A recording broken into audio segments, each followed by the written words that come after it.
नमस्कार, मैं पुष्पेंद्र कुमार। आप देख रहे हैं कोर्स ऑफ डिस्कोर्स।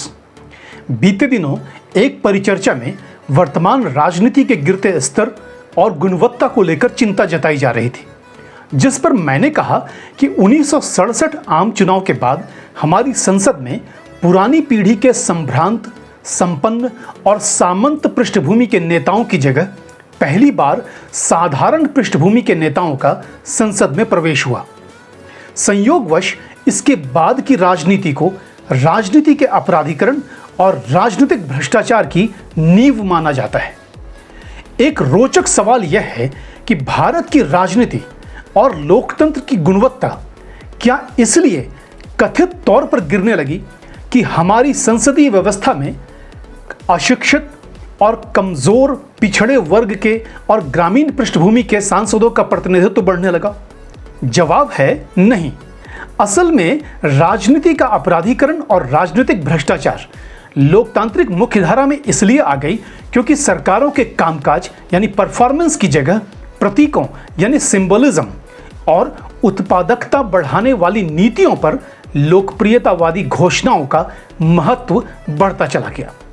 हमारी राजनीति की यह खासियत पुरानी है कि यह लोकतांत्रिक लक्ष्यों और आदर्शों का खूबसूरत भ्रम पैदा करने में कामयाब रहती है।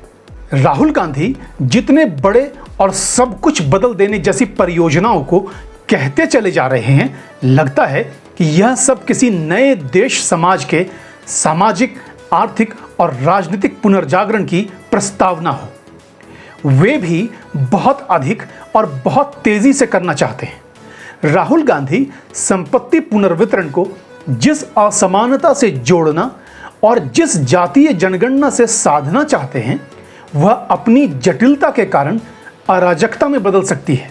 जाति, आरक्षण, योग्यता और प्रवेश परीक्षा को लेकर राहुल गांधी की एक टिप्पणी आजकल चर्चा में है, जिसमें वे भारत के IIT JEE की तुलना अमेरिकी सैट यानी स्कॉलस्टिक असेसमेंट टेस्ट से करते हुए कहते हैं कि जब अमेरिका में इस परीक्षा का क्वेश्चन पेपर अश्वेत अमेरिकी लोगों द्वारा तैयार कराया गया तो सभी श्वेत अमेरिकी यानी व्हाइट अमेरिकन्स फेल हो गए।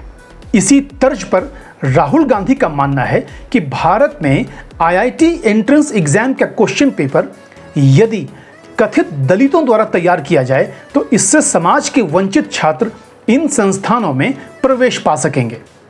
पहली बात कि अमेरिका के हाई स्कूल अभियोग्यता परीक्षा सैट की IIT से कोई तुलना नहीं हो सकती और अमेरिका में जिस भेदभाव का वे उल्लेख कर रहे हैं, इसको लेकर कोई प्रामाणिक विवरण उपलब्ध नहीं है। हाँ, कुछ आरोप जरूर लगे हैं, लेकिन हमारे IIT जैसे संस्थाओं की प्रवेश परीक्षा में प्रश्नों को जातियों को ध्यान में रखकर तैयार किया जाता है। यह राहुल गांधी की नासमझी कही जा सकती है। क्या राहुल गांधी जातीय पहचान पर मिलने वाले संवैधानिक आरक्षण के अलावा गणित और विज्ञान जैसे विषयों में शैक्षणिक दक्षता के आधार पर सभी जाति वर्ग के लिए अलग अलग क्वेश्चन पेपर वाले एंट्रेंस एग्जाम की व्यवस्था लाना चाहते हैं? क्या इसी प्रकार IIT जैसे शिक्षण संस्थानों में प्रवेश पाने वाले छात्रों के सिलेबस, टीचर्स, क्लासरूम्स और उनकी भावी नौकरियों में जोखिम, जिम्मेदारी और जरूरी अभियोग्यता को भी कथित जातिवादी दक्षता यानी कास्ट एफिशिएंसीज में बांटा जा सकता है?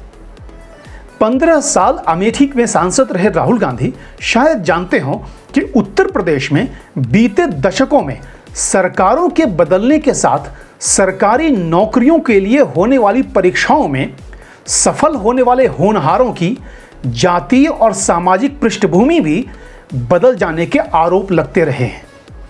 इसमें कोई संदेह नहीं है कि अलग अलग जातियों के लिए उनकी अपनी जाति द्वारा तैयार प्रश्न पत्र का विचार बेहद खतरनाक और विभाजनकारी है।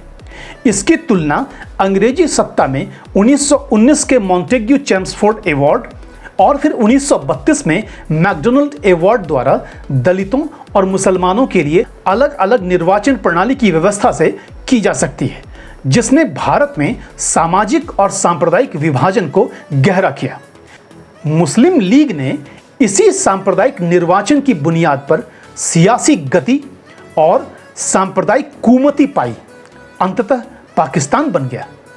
कांग्रेस और उनके सहयोगी दलों द्वारा मुस्लिम आरक्षण के तमाम प्रस्तावों और बयानों पर प्रधानमंत्री मोदी और भाजपा मुस्लिम लीग, पाकिस्तान और मुसलमान का भय अपने चुनाव प्रचार में परोस कर आक्रामक हो रहे हैं। मौका विपक्ष ने ही दिया है। भाजपा राम मंदिर पर भी वोट मांग रही है क्योंकि संभवतः वही मांग भी सकती है। लेकिन दिग्गज पत्रकार विनोद शर्मा कहते हैं कि भाजपा प्रभु श्री राम का, राम मंदिर का और हिंदू धर्म का राजनीति के लिए जैसा इस्तेमाल कर रही है, ऐसा पहले कभी नहीं हुआ। आदरणीय विनोद शर्मा जी से मेरा सवाल है कि क्या वे जानते हैं कि दिल्ली के शाही इमाम ने और यहाँ तक कि अनेक बार मिशनरियों ने भी किस दल के लिए किस किस चुनाव में वोट देने का फरमान जारी किया है। भारत का मुस्लिम समाज बाबरी मस्जिद ही नहीं, सलमान रश्दी से लेकर शाहबानों तक, यूरोपीय देशों में इस्लाम विरोधी अप्रिय घटनाओं से लेकर फिलिस्तीन और रोहिंग्या तक राजनीतिक और सामाजिक एकजुटता में ढलते रहे हैं और इससे कदाचित संभव है कि लोकतंत्र और विश्व बंधुत्व सशक्त होता हो।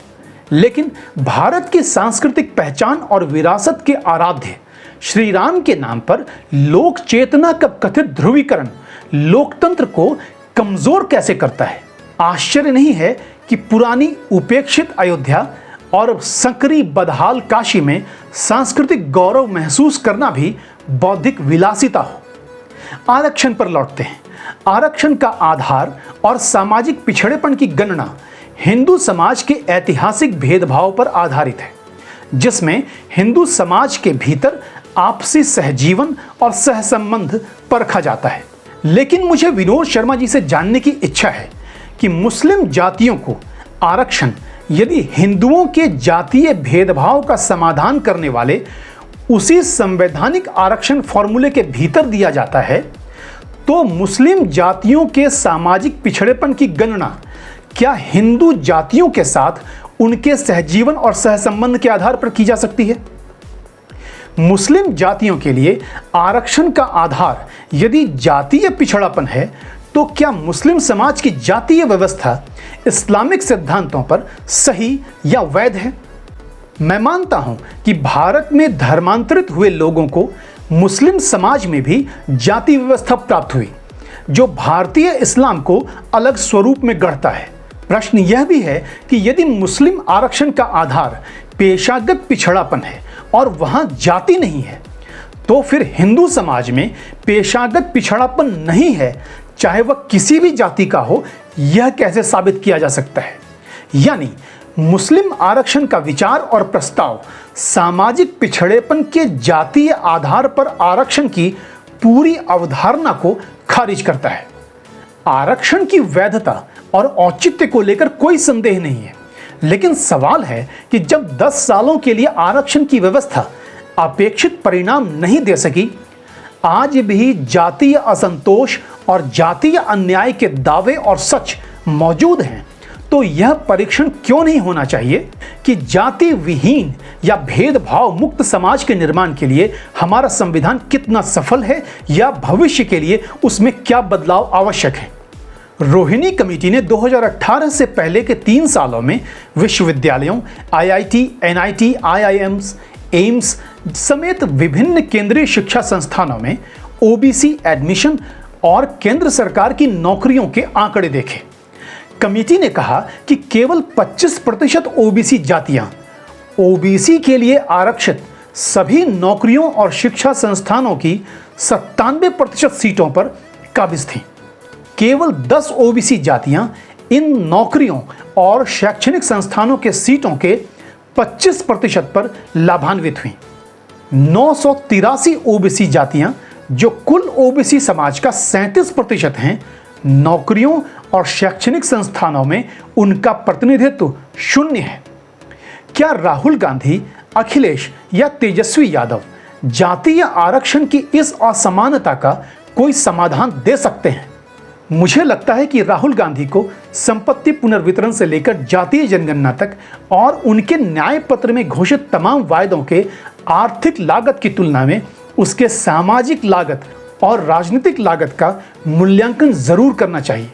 अब जब आधे से अधिक संसदीय सीटों पर चुनाव हो चुके हैं और राष्ट्रीय स्तर पर वोट प्रतिशत में गिरावट के साथ चुनाव प्रचार में आरोपों, मुद्दों और शब्द चयन की गिरावट की भी प्रतिस्पर्धा जारी है, इसमें कोई संदेह नहीं है कि राजनीतिक दलों के बीच आपसी समन्वय और सद्भावना की जमीन लगातार सिकुड़ती जा रही है। संदेहों को बोना और भ्रम को बड़ा करना, भावनाओं को उभारना ही सभी की राजनीति का लक्ष्य है। मेरा अनुमान है कि 2024 आम चुनाव 2014 या 2019 आम चुनाव के समान फ्लोटिंग वोटर्स यानी जो कमिटेड या कैडर वोटर्स नहीं हैं, उनका चुनाव नहीं है।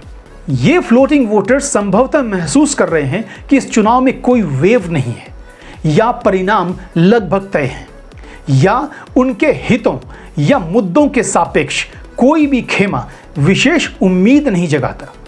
मेरा यह भी अनुमान है कि 2024 आम चुनाव अधिकांशतः मतदाताओं के इस या उस खेमे में बंट चुकने का चुनाव हो सकता है, और ऐसा होने से जीत हार का अंतर बहुत घट जाने की संभावना है।